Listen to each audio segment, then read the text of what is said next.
सध्या चर्चा आहे ती म्हणजे दंगल या सिनेमाची, पण महत्त्वाचं म्हणजे या सिनेमात एक मराठमोळा चेहरा दिसणार आहे. अभिनेते गिरीश कुलकर्णी या सिनेमात कुस्ती प्रशिक्षकाची भूमिका साकारतात. बघूया गिरीश कुलकर्णी यांचा सिनेमा करतानाचा अनुभव नेमका कसा होता. कधी एकदम शहरी भूमिका तर कधी अस्सल ग्रामीण ढंगाचा बाज, अशा प्रत्येक सिनेमातनं एका वेगळ्या रूपात आपल्या समोर येणारा आणि प्रत्येक सिनेमातल्या नव्या रोलनी आपल्याला तितकाच धक्का देणारा, कारण त्या रोलमध्ये हा माणूस इतका फिट कसा काय बसतो असा प्रश्न पडेल आपल्याला. असा एक माणूस, अर्थात मराठीतला कलाकार, इंट्रोड्यूस करून घ्यायची गरज नाही, तुम्हाला कळलंच असेल कोणाबद्दल मी बोलतीये. आणि हा माणूस आपल्याला बघायला मिळणार आहे एका हिंदी पिक्चरमधनं ज्याची सध्या भरपूर हवा आहे.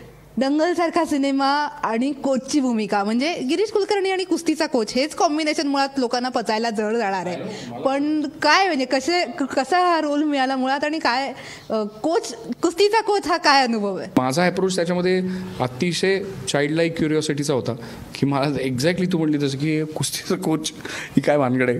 मी आयुष्यात कधी त्या अर्थाने कुस्तीच्या जेवढी तुला मला माहिती एक नॉर्मल माणूस म्हणून असते तेवढीच माहिती, त्याच्या पलीकडे काही नाही. मला हे माहिती होतं मात्र की गीता फोगट ही पहिली महिला आपली खेळाडू आहे. त्या अर्थाने मी खूप अवेअर आहे खेळांच्या बाबतीत, भारताची खेळातली प्रगती. मी स्वतः बॅडमिंटन खेळतो किंवा त्या अर्थाने मला खेळांचं खूप आहे. टेलिव्हिजन पाहत असले, टेलिव्हिजनवर प्रामुख्याने खेळच पाहतो. तर सांगायचं कारण म्हणजे, पण तरी देखील कुस्तीबद्दल माहिती करून घेणं हे खूप मोठं हे होतं. सो मी परुळेकर सर, आमचे शैलेश परुळेकर म्हणून मुंबईमध्ये खूप ख्यातकीर्त असे काय म्हणूया व्यायाम शिक्षक आहेत, त्यांना व्यायाम शिक्षक म्हणून घ्यायला आवडतं. आणि ते स्वतःच मुळात काय म्हणता येईल त्याला कोचच्या भूमिकेत असतात, त्यामुळे त्यांना नुसतं ऑब्झर्व करणं हा सुद्धा खूप पूर्वाभ्यास झाला असता योग्य.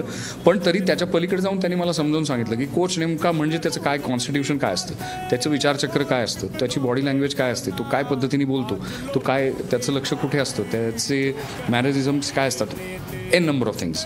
आणि सगळंच तुमच्या काही अगदी तिथे दाखवायची गरज नसते, पण ही सगळी माहिती बॅक ऑफ द माइंड तुम्हाला ठेवावी लागते, जेणेकरून तुमचा मग तो परकाया प्रवेश, सात्विक अभिनय चांगल्या पद्धतीने होतो. तुम्ही तो त्या मानसिकतेमध्ये जाता, त्या विचारचक्रामध्ये जाता. सो थँक्स टू हिम. त्यांनी, आणि मग व्यायाम करून घेतला जरा.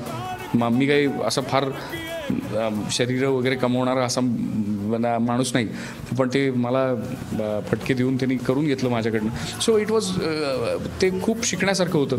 आपल्याला जे येत नाही ते करून बघणं हा मी आणि उमेश आमच्या बाबतीत ते आम्हाला नेहमीच आवडतं. म्हणजे आमिर खान आणि परफेक्शनिस्ट हे इक्वेशन झालेलंच आहे, पण मराठीतला परफेक्शनिस्ट म्हणून तू सुद्धा ओळखला जातोस, त्यामुळे हे समीकरण जुळून आलेलं असताना एक वेगळंच रसायन बघायला मिळालं असणार आहे. ती बऱ्याच ठिकाणी कोरी होती, पण मग ते अभ्यासाला लागतात, मग ते अगदी त्याचा फार तळ गाठतात. मग त्यासाठी हार प्रयत्न करतात, परदेशातनं माणसं आणतील, जे काय करावं लागेल ते. आपल्याला हे येत नाही हे एकदा समजलं ना की माणसाचा तिथून ज्ञानाचा प्रवास सुरू होतो, असं माझं मत आहे. सो ते करतात, ते मोकळेपणाने एक आपली लेवल ठरवून घ्या, मला हे येत नाही आहे बरं का, हां चला आता मग चालू करू हे ज्ञान मिळवायला. सो त्या अर्थाने त्यांचं ते परफेक्शनिस्ट असणं, मला असं वाटतं की परफेक्शनिस्टपेक्षा सुद्धा ना त्यांना अत्यंत एखादं ध्यास घेऊन काहीतरी करण्यामध्ये फार मजा वाटते, आणि पूर्ण ऊर्जा केंद्रित करून मनपूत एखादं काम करणं, अशा व्यवहारावरती विश्वास असलेला माणूस आहे. खूप शिकण्यासारखं आहे ते. आणि मी खरोखर दुरून आधी शांत त्यांना ऑब्झर्व करून खूप काही शिकलो. त्यामुळे येत्या दिवसात माझ्याकडनं काही जर चांगलं घडलं तर बरं होईल. त्यांची मेहनत तर आहेच, पण अर्थात जसं तू म्हटलास की तुझं कुस्तीचा खरं काय नातं आहे, पाहणं याच्या पलीकडे काही संबंध होता का.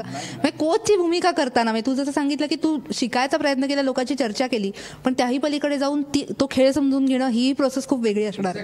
तर ते कृपाशंकर सिंग म्हणून अर्जुन अवॉर्डी आहेत, म्हणजे अर्जुन पुरस्कार विजेते माजी पहिलवान आणि प्रशिक्षक भारताचे. तर ते बरोबर असायचे पूर्ण वेळ, त्यामुळे ते इतके बारकावे आणि मी बराच काळ, म्हणजे मी मगाशी म्हटल्यासारखं की मी लुधियानाला तेवढ्यासाठी गेलो होतो की तेव्हा या पोरींचा सराव बघायचो, त्यांना कसं प्रशिक्षण दिलं जाते ते बघायचो. हे फक्त ऑब्झर्व, फक्त बघणे एवढाच विषय होता माझा, बाकी काही नाही. आणि इकडे मी मुंबईत व्यायाम करतच होतो, आणि त्यामुळे थोडं त्या मानसिकतेमध्ये जायलासाठी ती एक शरीराने पण तसं व्हायला पाहिजे, एक जरा बलदंड, त्यांनी तुमची सायकी बदलते, तुमची मानसिकता बदलते. तर तो सगळा व्यवहार एकत्र होत होता.